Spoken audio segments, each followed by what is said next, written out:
New Hampshire Republican Judd Gregg is the ranking member of the Senate Budget Committee. He joins us now live from Capitol Hill. First of all, let's talk about the prospects of reconciliation here, Senator. Is it going to happen? Do you think the House and the Senate can get those two bills together and get something that the president will sign? Well, when you look at what's happened here in the Senate, you'd have to presume they can. Everybody's marching in lockstep, not knowing basically what's in the bill or what the bill says.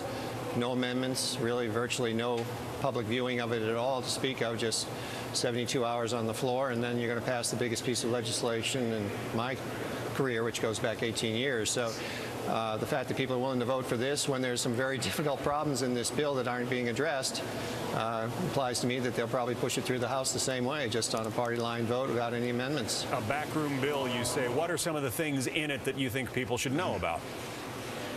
Well, first, it costs $2.3 trillion, which is an amazing amount of money, and it's going to grow the government and make our government much less sustainable. Secondly, it does a massive cut in Medicare and takes that money to fund a new entitlement. And interestingly enough, we just got today a review by CBO which says that they are using the Medicare money in a very fraudulent way. They're double counting it. In other words, they're claiming that the cuts in Medicare are going to make Medicare more solvent, which is absurd on its face.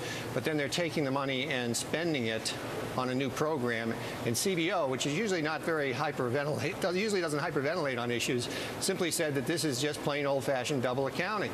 But they're doing it, of course, in the rush to Christmas, so nobody's going to know that, and people aren't going to. Sunshine's not going to be on that. You know, a few of us insiders who basically deal with budget issues and are sort of wonky on budget issues understand what's happening here. But this is Bernie Madoff accounting, and it's really an outrage. And what CBO has done is, you remember that Wizard of Oz movie where Dorothy was in it?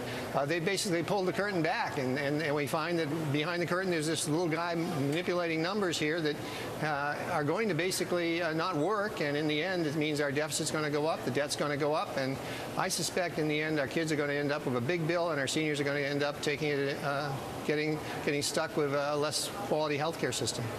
Well, and then there's the fact that once this thing passes, if it passes and the president signs it, they start collecting taxes right away. I mean, it could happen within a month or two, right?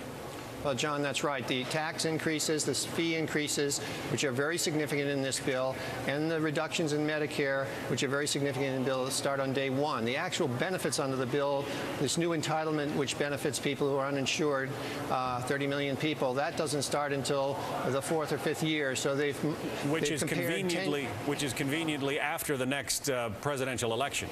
Yeah, that's right. They're basically playing games on that one too. Another shell game. They're matching 10 years of spending cuts, 10 years of tax increases against 6 years of actual expenditures, and claiming that they're in balance, which is absurd. You know, I mean, again, it's fraud when it comes to accounting process. If somebody in the private sector did this, they'd probably go to jail. Senator Judd Gregg of New Hampshire, thanks for talking with us. Thank you.